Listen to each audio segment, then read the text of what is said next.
बिस्मिल्लाहिर्रहमानिर्रहीम। Health and medical issues के channel पर मैं आपको वेलकम करता हूं। अगर आपको सेहत के मुतालिक कोई भी इशू है, आप हमसे कंसल्ट कर सकते हैं। अगर आप हमारे चैनल पर न्यू आए हैं तो हमारे चैनल को सब्सक्राइब कर दें और बेल आइकॉन को दबा दें ताकि हमारी आने वाली वीडियोस आप तक पहुंचती रहें।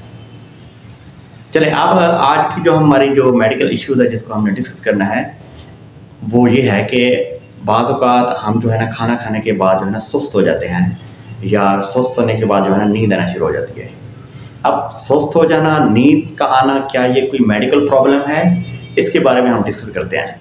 एक्चुअली हम खाना खाने के बाद 7 किस्म की जो मेजर मिस्टेक करते हैं जिसकी वजह से ये सुस्तीपन, नींद का आना और इसके अलावा दूसरे मसाइल भी जन्म ले सकते हैं। अगर इस तरह की एक्टिविटीज़ जो 7 मिस्टेक मैं बता रहा हूँ अगर करते रहेंगे तो उससे हमारे जिगर के, दिल के और गुर्दों के मसाइल भी हो सकते हैं। और इसके साथ साथ आपका मैदा ऑटोमेटिकली डिस्टर्ब रहेगा और आपकी बॉडी को एनर्जी नहीं मिलेगी, जिसकी वजह से आपकी बॉडी वीक रहेगी और सही तरह से फंक्शन कैरी आउट नहीं कर सकेगी। देखें, पहली हमारी मिस्टेक है जो हम खाना खाने के बाद करते हैं वो है चाय का पीना। बाद लोग क्या करते हैं, खाना खाने के फ़ौरन बाद चाय पी लेते हैं। देखिए, चाय पीना खाने के बाद बहुत ही नुकसान है। उसकी वजह यह है कि हमारी जो चाय है उसके अंदर पाए जाने वाले डिफरेंट किस्म के केमिकल्स हैं जिनको टैनिन्स कहते हैं, जो एक फिनोलिक कंपाउंड है। उसकी मेजर वजह यह है कि ये आपकी बॉडी के अंदर जाकर ये क्या करता है, जो आपने खाना खाया उसमें जो न्यूट्रिएंट्स हैं, जिसमें मिनरल, विटामिन्स और जो प्रोटीन्स, लिपिड, कार्बोहाइड्रेट्स जो न्यूट्रिएंट्स ली हैं वो आपकी बॉडी को जल्द होने से रोकता है, क्योंकि ये जाकर बॉडी की जो सरफेस है जहाँ पर इन्होंने अब्जॉर्ब होता है वहाँ पर जाकर ये डिपॉजिट होना शुरू हो जाता है। तो जब ये खाना हमारी बॉडी के अंदर अब्जॉर्ब नहीं होगा तो हमारे सेल्स और टिश्यू तक नहीं पहुँचेगा, जिसकी वजह से एनर्जी का प्रोसेस तो बिल्कुल स्टॉप हो जाएगा। और इसके साथ साथ जो ब्लड की डेफिशिएंसी हो सकती है, जैसे हम ब्लड को जो न्यूट्रिएंट चाहिए होते हैं उनकी कमी होने की वजह से एनीमिया जैसी ख़तरनाक बीमारी का शिकार भी हो सकते हैं। देखिए, चाय पीने से आपको थोड़ी देर के लिए एक्टिवनेस तो मिल जाएगी क्योंकि उसके अंदर कैफीन पाया जाता है, आपको थोड़ी देर के लिए एक्टिव कर देगा, लेकिन यह है बेतहाशा नुकसान। खाना खाने के बाद जो चाय पीने का जो बेहतरीन वक्त है वो कम से कम 1 घंटे बाद है। अगर आपने अपनी आदत पूरी करनी है और चुस्की लगानी है तो अदरक का कहवा बना लें, वो बेनिफिट है वो, क्योंकि उसके अंदर टैनिन्स किस्म के केमिकल नहीं पाए जाएंगे जो आपकी बॉडी को डिस्टर्ब नहीं करेगा। ये मेजर वजह है जिसकी वजह से हमारा स्टोमक डिस्टर्ब रहता है, उसके अंदर गैस पैदा हो सकती है, तेज़ाबियत हो सकती है और IBS के मसाइल भी क्रिएट हो सकते हैं, जिसकी वजह से ये सेहत के लिए बहुत अलार्मिंग है। दूसरे नंबर पर जो मिस्टेक करते हैं, खाना खाने के बाद फ़ौरन पानी पी लेना। ये बिग प्रॉब्लम है। देखिए, खाना खाने के फ़ौरन बाद पानी नहीं पीना चाहिए। अगर खाना खाने के फ़ौरन बाद आप पानी पिएंगे, देखिए पानी क्या करता है, आपकी बॉडी के अंदर जैसे जाएगा तो आपकी बॉडी का जो टेम्परेचर है उसको लो कर देगा। पानी की ये खासियत है कि ये टेम्परेचर को लो करता होता है। जब आपकी बॉडी में ये टेम्परेचर को लो करेगा, उसके नतीजे में आपके जो बॉडी के अंदर एंजाइम वर्क कर रहे हैं, फूड न्यूट्रिएंट्स को डाइजेस्ट करने के लिए जो एंजाइम वर्क कर रहे हैं वो स्टॉप हो जाएंगे, क्योंकि उनको काम करने के लिए एक ऑप्टिमम पार्टिकुलर टेम्परेचर चाहिए होता है। तो टेम्परेचर गिरने की वजह से उनके एंजाइम करने की जो कैपेसिटी है वो डिक्लाइन हो जाएगी।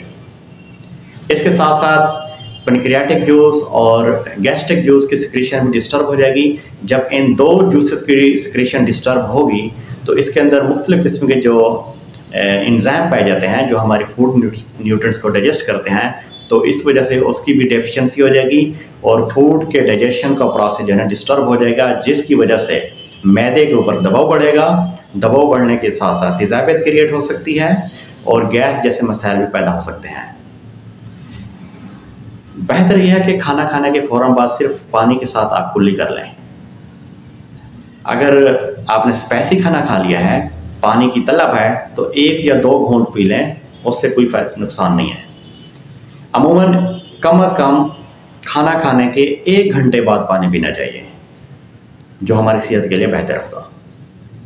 तीसरे नंबर पर जो हम मेजर मिस्टेक करते हैं वो क्या है, खाना खाने के फौरन बाद फ्रूट्स या मीठी चीज़ खाना शुरू कर देते हैं। ये भी खाना खाने के बाद की जो है ना बिग प्रॉब्लम है, जिसकी वजह से मैदे की तेज़ाबियत और इस तरह के बहुत सारे रिलेटेड मसाइल भी क्रिएट हो सकते हैं। अब देखें, आपने फ्रूट खाया या मीठी चीज़ खाई, उसके अंदर ग्लूकोज या फ्रक्टोज होता है जिसको डाइजेस्ट करने के लिए जो है ना एंजाइम और है। आपने खाना खाया जिसमें प्रोटीन्स, लिपिड्स और दूसरे कार्बोहाइड्रेट, सक्रोज हैं, उसको डाइजेस्ट करने के लिए और एंजाइम चाहिए होते हैं। जब आपने खाना खा लिया वहाँ पर उसकी एंजाइम से सिक्रीशन हो रही है और आपने फ्रूट्स खा लिया उसकी सिक्रीशन हो रही है, तो उनके दरमियान इम्बैलेंस क्रिएट हो जाएगा, क्योंकि खाना आपने जो खाया है उसको डाइजेस्ट होने के लिए कम से कम आपकी बॉडी में 3 से 4 घंटे चाहिए होते हैं, और जो फ्रूट्स हैं वो तो 1 घंटे के अंदर डाइजेस्ट हो जाते हैं। तो इस तरह फ्रूट्स के डाइजेस्ट होने के लिए और एंजाइम होते हैं, और इनके दरमियान जो इम्बैलेंस क्रिएट होगा जिसकी वजह से बॉडी के अंदर गैस पैदा होना शुरू हो जाएगी। अब गैस क्यों पैदा होती है? जब भी आपके बॉडी के अंदर इनकम्प्लीट डाइजेशन होती है, इनकम्प्लीट डाइजेशन होने के साथ ये इस तरह के मसाइल जो है ना आसानी से क्रिएट हो सकते हैं, जो आपकी बॉडी को डिस्टर्ब कर सकते हैं, और यही न्यूट्रिएंट जब सही तरह से डाइजेशन नहीं होगी आपकी बॉडी में, यही न्यूट्रिएंट्स अब्जॉर्ब नहीं होंगे, जिसकी वजह से आपकी बॉडी को न्यूट्रिएंट्स ना मिलने की वजह से सुस्ती, वीकनेस, कमज़ोरी हो सकती है, और इसके साथ साथ ब्लड डेफिशिएंसी हो सकती है, और आपके एनर्जी आपकी ब्रेन को नहीं मिलेगी, जिसकी वजह से मेंटल हेल्थ डिस्टर्ब हो सकती है, और भी बॉडी के बहुत सारे मसाइल क्रिएट हो सकते हैं। तो ये जो मेजर मिस्टेक हैं कि हमें चाहिए इन मेजर मिस्टेक को ना दोहराएं और अपने जो GIT सिस्टम है उसको मेंटेन रखें, ताकि एनर्जी जो है ना हमारी बॉडी के अंदर सही तरह से अब्जॉर्ब हो और हम तमाम काम अपनी एनर्जी के साथ और लगन से कर सकें।